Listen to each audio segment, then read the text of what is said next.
प्रदर्शित चित्र में, प्रदर्शित चित्र मतलब आपका चित्र ये दिया हुआ है, एक गुटका ए पर 10 न्यूटन के 36 बल आरोपित है। यह गुटका ए जो है, यह ए लिखा है, इस गुटके पर 10 न्यूटन का बल 36 लग रहा है।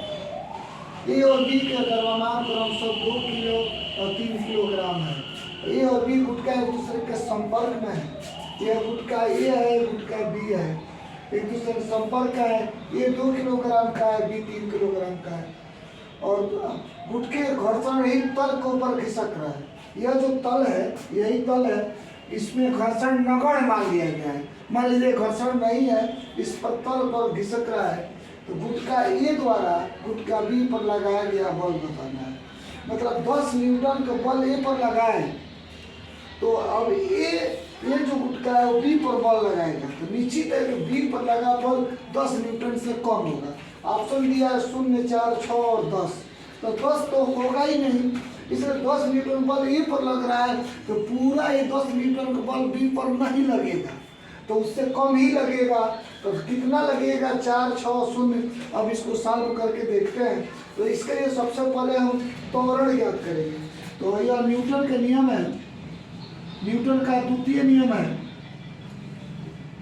द्वितीय नियम है F बराबर यम ए। F बराबर यम है। F का मतलब जो इस बल को लगाया गया है, तो बल कितना है? 10 न्यूटन। और यम का मतलब द्रव्यमान होता है, तो द्रव्यमान चूंकि यह बल लग रहा है, तो द्रव्यमान दोनों गुटकर के द्रव्यमान को हम योग करेंगे, यानी कि 2 kg प्लस 3 kg। और ए का मतलब जब बल लगाने से गुटका गति करने लगेगा, तो उसकी गति में जो परिवर्तन होगा उसे त्वरण कहते हैं। तो वही त्वरण ये है, ये हम प्राप्त करेंगे। तो ये आपका हो गया 10 न्यूटन, मतलब होता है किलोग्राम मीटर बटा सेकेंड स्क्वायर, और ये दोनों मिलकर 5 किलोग्राम हो गया। और ये हो गया किलोग्राम से किलोग्राम कैंसिल हो गया, 5 के टेबल से काटे 2 बार। इस प्रकार त्वरण जो हो गया 2 मीटर बटा सेकेंड स्क्वायर हो गया। अर्थात 10 न्यूटन के बल लगाने से ये जो पिंड है दोनों ए और बी, इसमें त्वरण हो रहा है 2 मीटर प्रति सेकेंड स्क्वायर।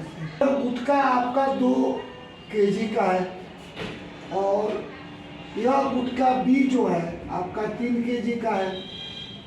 ए और बी जब इधर से बल लग रहा है 10 न्यूटन का, तो 10 न्यूटन बल लगने से ए और बी एक दूसरे के संपर्क में है, तो प्रक्रिया बल लगेगा।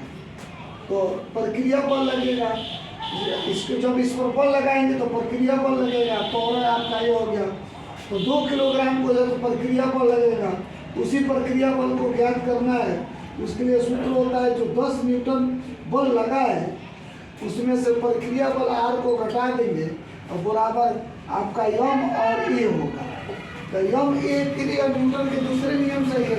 यम का मतलब क्वेश्चन ये पूछ रहा है कि 2 किलोग्राम वाला 3 किलोग्राम पर कितना बल आरोपित करेगा। अतः यहाँ यम के जगह पर 2 किलोग्राम हम रखेंगे, और ए का मतलब जो अभी आया है 2 मीटर बटा सेकेंड का स्क्वायर, इसका मल्टीप्लाई करेंगे तो 4, यह न्यूटन हो गया। और 10 न्यूटन माइनस आर, यह 10 न्यूटन माइनस आर हो गया।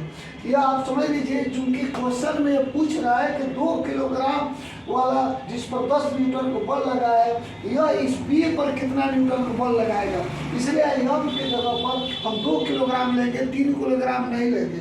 और ए का मतलब उसकी दोनों कॉन्टेक्ट में है, तो त्वरण एक ही होगा 2 मीटर बटा सेकेंड स्क्वायर। और 10 न्यूटन का बल लगाए तो वह प्रक्रिया स्वरूप बी जो है ए पर बल लगाएंगे, तो वह आर होगा, जो 10 न्यूटन में से प्राप्त करेंगे, क्योंकि इधर से आपका यह न्यूटन बल है, इधर से आपका प्रक्रिया बल आर होगा।